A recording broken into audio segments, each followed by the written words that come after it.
আঙ্গ যখন ছোটবেলায় মুসলমানি করায় তখন আঙ্গ প্রসাব করতে গেলে যে কি জ্বলাটা জ্বলে তখন তো বুঝবি না, কিলে তখন মুসলমানই নাই।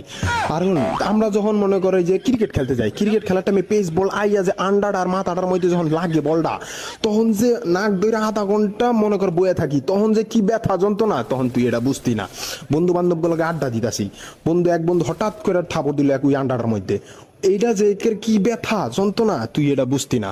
এই যে মনে কর ডাব চুরি করতে গেছি, ডাব ডুব সব মাইরা পাইরা শেষ, নিচে যখন নামুম তখন সেলসেলায় যখন নামি তখন আগাটার লগে যখন গাছের লগে লাগে তখন যে কি যন্ত্রণা তুই এটা বুঝতি না।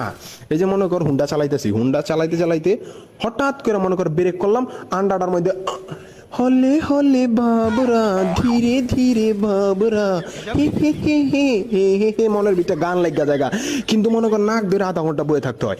এটার যে ব্যথা যন্ত্রণা এটাও তারা বুঝতি না।